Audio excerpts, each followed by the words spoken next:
Indonesia के जावा में शनिवार की रात करीब 9 बजे 6.2 तीव्रता का भूकंप आया। यह जमीन के 70 किलोमीटर अंदर था। भूकंप के तेज झटके पूरे जावा द्वीप में महसूस किए गए। जावा द्वीप राजधानी जकार्ता से 143 किलोमीटर दूर है।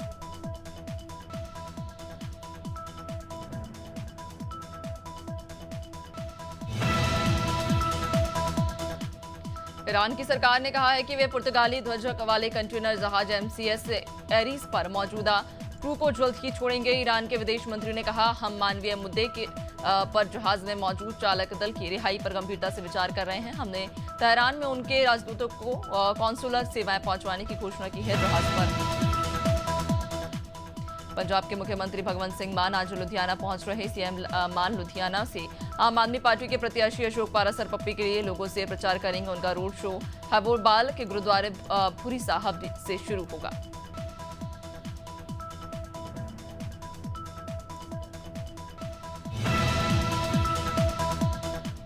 लखनऊ में बीजेपी प्रदेश कार्यालय में ज्वाइनिंग कार्यक्रम रखा गया, जिसमें सपा से पूर्व विधायक जय चौबे, जिला पंचायत सदस्य समेत कई लोग बीजेपी में शामिल हुए। सभी को डिप्टी सीएम ब्रजेश पाठक ने पार्टी की सदस्यता दिलाई।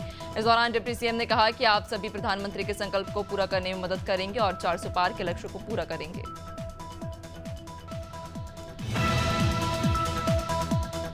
मध्य प्रदेश के पूर्व मुख्यमंत्री शिवराज सिंह चौहान आज ग्वालियर दौरे पर। ग्वालियर लोकसभा से बीजेपी प्रत्याशी भारत सिंह कुशवाहा के समर्थन में पूर्व सीएम आज शाम हजीरा से लेकर उरवाई गेट तक रोड शो करेंगे। इस दौरान वह भारत सिंह समर्थन में वोटिंग करने की अपील करेंगे। इससे पहले वह ग्वालियर के बैरजा, भितरवार और बाराड़ शिवपुरी में बीजेपी प्रत्याशी के समर्थन में जनसभा करेंगे।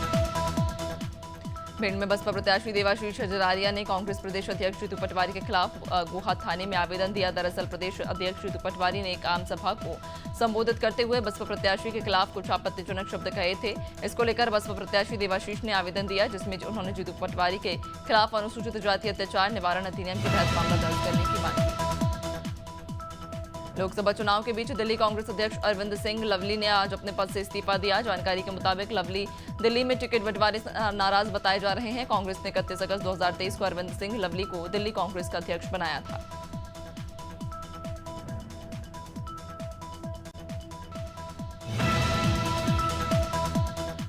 हरिद्वार से निर्दलीय लोकसभा प्रत्याशी उमेश कुमार पौड़ी में कवि कुमार विश्वास से कार्यक्रम में शामिल हुए। उन्होंने कार्यक्रम के बाद स्वराज सेवा दल के अध्यक्ष रमेश जोशी के बयान पर करारा हमला बोला। उन्होंने रमेश जोशी को गली का चुटभैया नेता बताते हुए कहा, ऐसे नेताओं के बयान से उनकी सेहत पर कोई असर नहीं पड़ता। वहीं उन्होंने लोकसभा चुनाव के परिणाम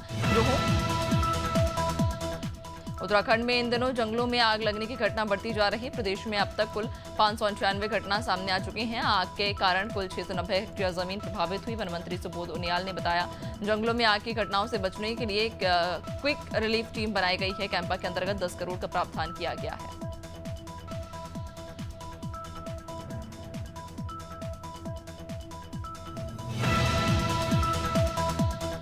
धार की भोजशाला में एसआई सर्वे का आज 38वां दिन। कल एसआई को हाईकोर्ट में रिपोर्ट सौंपनी है। हालांकि सर्वे की अवधि को बढ़ाने के लिए एसआई कोर्ट में आवेदन दे चुका है। कल इस पर सुनवाई होनी है। सर्वे के लिए 8 सप्ताह का समय और मांगा गया। वहीं आज भोजशाला में दरगाह परिसर में अकल कुइया का सर्वे लगातार जारी। एसआई की टीम के जरिए 38 दिनों में किए गए सर्वे की रिपोर्ट कल पेश की जाएगी।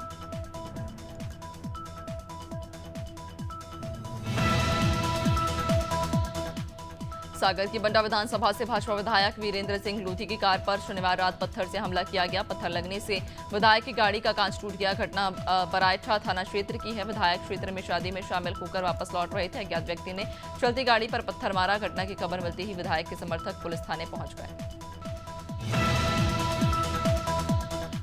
कन्नौज में पत्नी के प्रेमी ने अपने एक साथी के साथ मिलकर पति को मौत के घाट उतारा। पुलिस ने हत्या की साजिश में पत्नी को गिरफ्तार किया। पत्नी ने हत्या को एक्सीडेंट करार देने की भरपूर कोशिश की। पुलिस ने घटना की जांच करते हुए मृतक की पत्नी सहित हत्यारे को गिरफ्तार किया। घटना गुरसहायगंज कोतवाली इलाके की।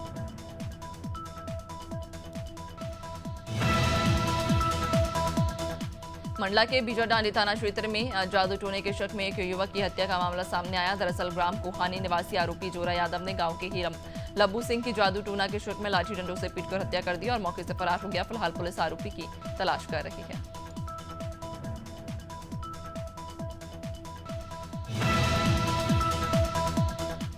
गोवर्धन के सैनी मोहल्ले में एक युवक ने जहर खा लिया। आनन फानन में परिजन ने युवक को अस्पताल में भर्ती कराया, जहां इलाज के दौरान उसकी मौत हो गई। परिजनों ने मृतक की पत्नी और उसके जीजा पर हत्या का आरोप लगाया। बताया जा रहा है कि मृतक अपने साड़ू के यहां गया था, जहां उसकी पत्नी पहले से रह रही थी। इसी दौरान युवक ने जहर का सेवन कर लिया और उसकी मौत हो गई। गाजीपुर में थाना कोतवाली पुलिस सहित क्राइम ब्रांच टीम ने हत्या के प्रयास के मामले में 2 अभियुक्तों को गिरफ्तार किया। इनके कब्जे से एक अवैध पिस्टल 32 बोर और 2 जिंदा कारतूस 32 बोर बरामद किया। इसकी जानकारी प्रेस वार्ता कर एसपी ओमवीर सिंह ने दी, जिसने पूछताछ करने पर अभियुक्त अक्षय कुमार ने बताया कि उसने गांव प्रधान समझकर दूसरे को गोली मारी।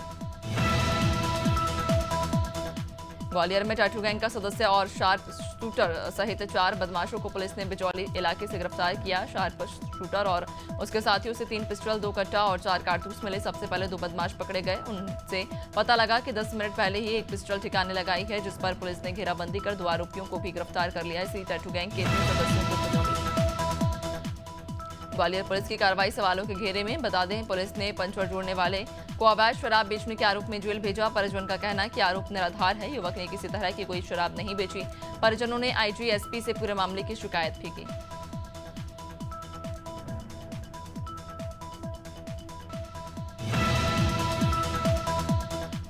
गाजीपुर में सर्विलांस पुलिस की संयुक्त टीम ने अंतर्राज्यीय मादक पदार्थ की अवैध तस्करी करने वाले एक आरोपी को गिरफ्तार किया। पुलिस ने आरोपी से 525 ग्राम मादक पदार्थ जब्त किया, जिसकी अंतर्राष्ट्रीय कीमत लगभग 1 करोड़ रुपए बताई जा रही है।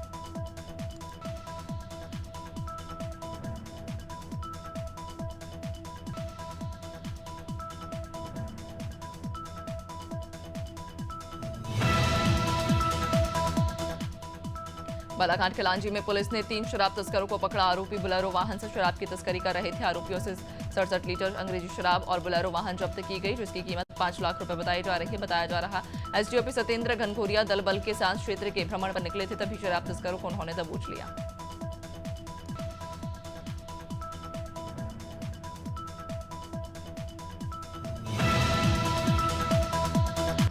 बिहार के बोधगया में विदेशी महिला के साथ लूट की घटना हुई। जापानी महिला यूको मोमोज अपने देश जापान जा रही थी। उसी दौरान 4 अज्ञात लुटेरों ने लूट की घटना को अंजाम दिया। अज्ञात लुटेरे नकदी 2 लाख येन लेकर भाग गए। बहरहाल पुलिस मामले की जांच कर रही है।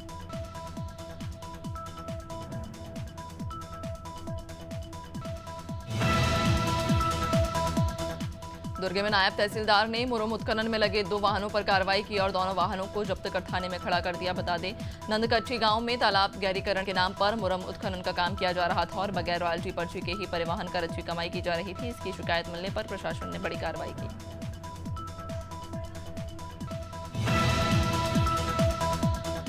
जैसीनगर के सरखड़ी गांव में भीषण सड़क हादसा हुआ। जानकारी के मुताबिक जैसीनगर से रेत से भरा डंपर आ रहा था। इस दौरान डंपर अनियंत्रित होकर पहले विद्युत ट्रांसफार्मर से टकराया, जिसमें विद्युत ट्रांसफार्मर खंभे सहित टूटकर नीचे आ गिरा और वहां खड़ी मोटरसाइकिल चकनाचूर हो गई।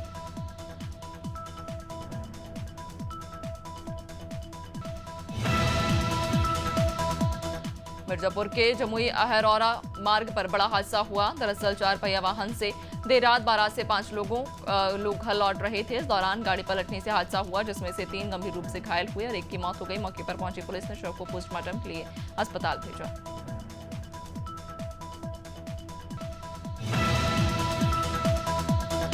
खरगोन में खंडवा बड़ोदरा हाईवे पर एक भीषण सड़क हादसा हुआ। वैन चालक की जिंदा चलने से दर्दनाक मौत हो गई। हादसा बरोड फाटे के पास हुआ। तेज रफ्तार वैन का अचानक टायर फट गया, जिससे वैन बेकाबू होकर एक बिजली के खंभे से टकरा गई।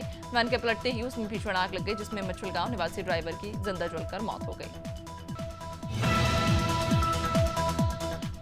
जालौन में देर रात एक किसान की गेहूं की फसल में भीषण आग लग गई। सूचना मिलते ही दमकल की 2 गाड़ियां मौके पर पहुंची। दमकल कर्मियों ने आग पर काबू पाया, लेकिन पहले ही आग से किसान की गेहूं की 10 बीघा की फसल जलकर खाक हो गई। किसानों ने फसल को थ्रेसिंग के लिए इकट्ठा कर रखा था। यह हादसा कोतवाली क्षेत्र में हुआ।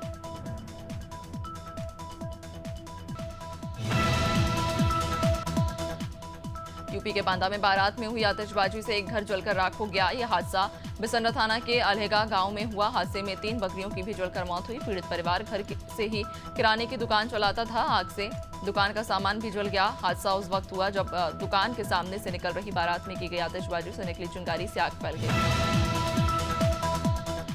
कन्नौज में डिवाइडर से टकराए कोयले से भरे ट्रक में भीषण आग लग गई। यह हादसा सदर कोतवाली क्षेत्र में हुआ। आग लगते ही ट्रक चालक और हेल्पर ने कूदकर अपनी जान बचाई। सूचना मिलते ही दमकल की टीम मौके पर पहुंची और आग पर काबू पाया गया। बताया जा रहा है कि ट्रक चलाते समय ड्राइवर को नींद आ गई, जिस वजह से हादसा हुआ।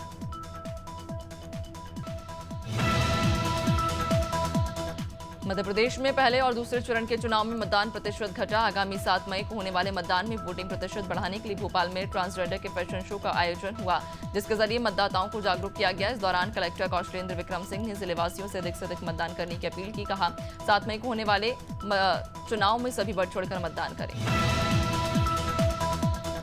कोरबा में मतदान प्रतिशत बढ़ाने के लिए बाइक रैली का आयोजन हुआ। रैली में शामिल कलेक्टर और एसपी ने आम नागरिकों के साथ बाइक चलाकर मतदान के प्रति लोगों को जागरूक किया। इस दौरान जिले के दोनों कप्तानों ने युवाओं के साथ शहर के मुख्य मार्गों का भ्रमण किया और जिलेवासियों से मतदान करने की अपील की। कलेक्टर अजीत वसंत ने कहा 7 मई को होने वाले चुनाव में सब हिस्सा लें।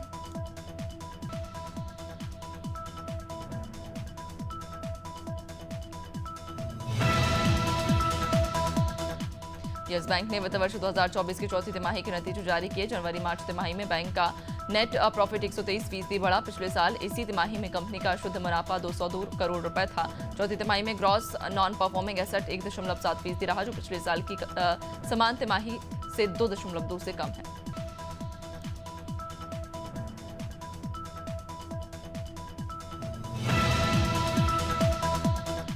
28 अप्रैल को तेल कंपनियों ने पेट्रोल और डीजल की ताज़ा कीमतों को जारी कर दिया। नई दिल्ली में पेट्रोल की ताज़ा कीमत 96.72% रुपए से गिरकर 94.72 रुपए हो गई है। मुंबई में 106.31 रुपए के बजाय 104.21 रुपए, कोलकाता में 106.03 रुपए के बजाय 103 और चेन्नई में 102 रुपए के बजाय 100 रुपए हो गई।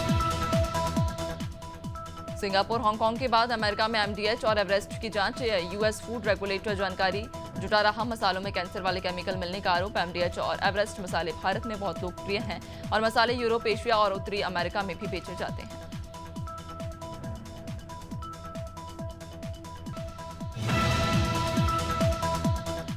आईसीआईसीआई बैंक ने वित्त वर्ष 2024 की चौथी तिमाही के नतीजे जारी किए। जनवरी मार्च तिमाही में बैंक का नेट प्रॉफिट यानी शुद्ध मुनाफा सालाना आधार पर 17.4% बढ़कर 10,708 करोड़ रुपए रहा। एक साल पहले समान तिमाही में बैंक का मुनाफा 9,122 करोड़ रुपए था। चौथी तिमाही में नेट इंटरेस्ट इनकम 19,093 करोड़ रुपए।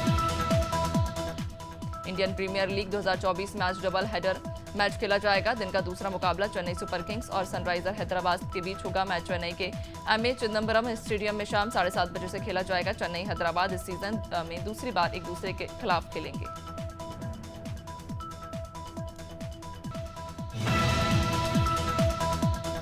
इंडियन प्रीमियर लीग में 7वें सीजन की टेबल टॉपर राजस्थान रॉयल्स ने एक और जीत दर्ज कर ली। टीम ने लखनऊ सुपर जॉइंट्स को उन्हीं के होम ग्राउंड पर 7 विकेट से हरा दिया। मैच एकाना स्टेडियम में खेला गया। राजस्थान ने टॉस जीतकर गेंदबाजी चुनी। लखनऊ ने 20 ओवर में 5 विकेट के नुकसान पर 196 रन बनाए। राजस्थान ने 19 ओवर में 3 विकेट के नुकसान पर 199 रन बनाए। इंडियन प्रीमियर लीग में दिल्ली कैपिटल्स ने मुंबई इंडियंस को 10 रन से हरा दिया। दिल्ली के अरुण जेटली स्टेडियम में मुंबई ने टॉस जीतकर पहले बॉलिंग चुनी। दिल्ली ने 20 ओवर में 4 विकेट के नुकसान पर 257 रन बनाए। मुंबई ने भी कड़ी टक्कर दी, लेकिन टीम 20 ओवर में 9 विकेट खोकर 247 रन ही बना सकी।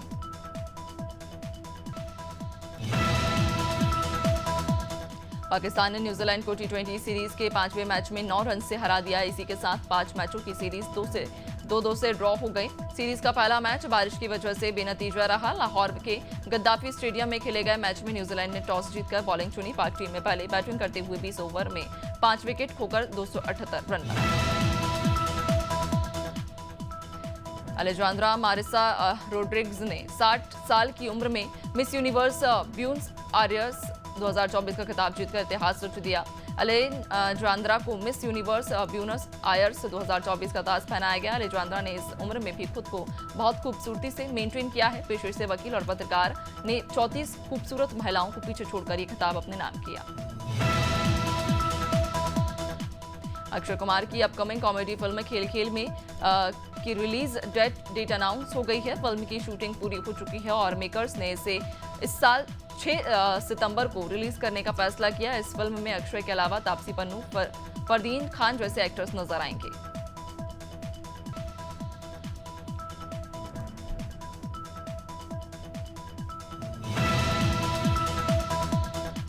मुंबई साइबर सेल की विशेष जांच टीम ने महादेव सच ऐप मामले में छत्तीसगढ़ से एक्टर साहिल खान को हिरासत में लिया। एक अधिकारी ने आज ये जानकारी दी। बॉम्बे हाई कोर्ट में अग्रिम जमानत याचिका खारिज होने के बाद साहिल को शनिवार को जगदलपुर से गिरफ्तार किया गया। जानकारी के मुताबिक साहिल खान पर बैटरिंग साइट चलाने और बैटरिंग ऐप प्रमोट करने का आरोप है। सलमान खान के घर पर फायरिंग मामले में आरोपियों के खिलाफ मकोका की धाराएं लगाई गई। इसके अलावा मुख्य साजिशकर्ता अनमोल विश्नोई और लॉरेंस विश्नोई पर भी मकोका लगाया गया है। कुल 6 आरोपियों पर मकोका लगाया गया। मकोका लगने से अब आरोपियों की जल्द जमानत नहीं हो सकेगी।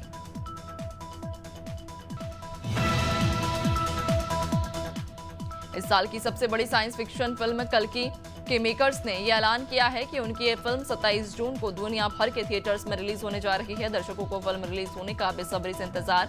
फिल्म के मेकर्स ने सोशल मीडिया पर फिल्म की रिलीज डेट अनाउंसमेंट की पोस्टर शेयर करते हुए मेकर्स ने लिखा, कल को बेहतर बनाने के लिए पूरी फोर्स एक साथ आ रही है। साउथ एक्ट्रेस सामंथा रुत प्रभु आज अपना 37वां जन्मदिन मना रही हैं। पुष्पा के गाने ओ अंटावा से उन्होंने जबरदस्त पॉपुलैरिटी हासिल की। हिंदी बेल्ट में उन्हें web series the family man 2 से पहचान मिली।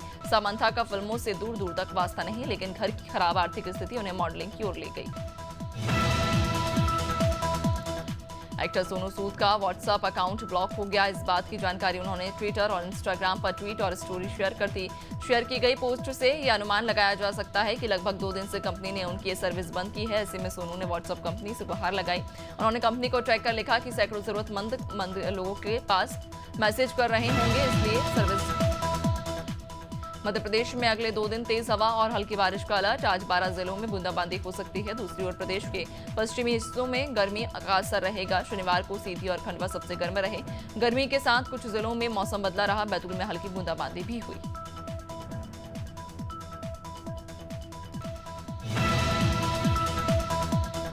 छत्तीसगढ़ में अगले 3 दिनों में बादल गरजने के साथ बिजली गिरने और अंधड़ चलने की संभावना। इस दौरान प्रदेश के 11 जिलों में हल्की बूंदाबांदी के आसार। ऐसा वेस्टर्न डिस्टर्बेंस और सिस्टम बनने के कारण होगा। मौसम विभाग ने इस दौरान अधिकतम तापमान में 1 से 3 डिग्री की गिरावट दर्ज की है। शनिवार को प्रदेश में सबसे ज्यादा अधिकतम तापमान रायगढ़ में दर्ज किया गया।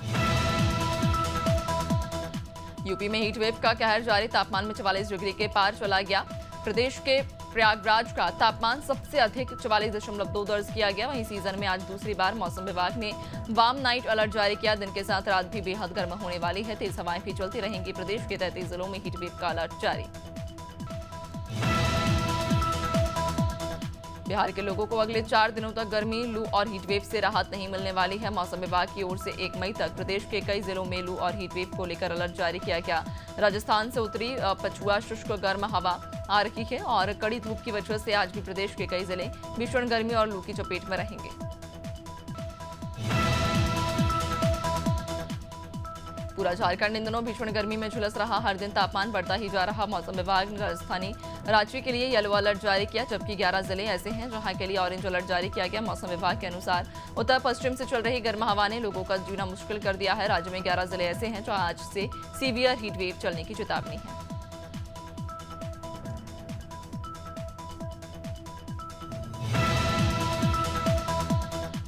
हरियाणा में 2 दिन तक बारिश और ओलावृष्टि के बाद फिर से अगले 2 दिन और मौसम खराब रहने वाला है। इसे देखते हुए मौसम विभाग ने हरियाणा के 6 जिलों में येलो अलर्ट जारी किया है। इन जिलों में गरज चमक के साथ बारिश होने के आसार और बारिश के साथ 30 से 40 किलोमीटर की रफ्तार से हवाएं भी चलने के आसार हैं। मौसम विभाग ने हरियाणा के उत्तरी जिलों में मौसम खराब रहने के आसार जताए।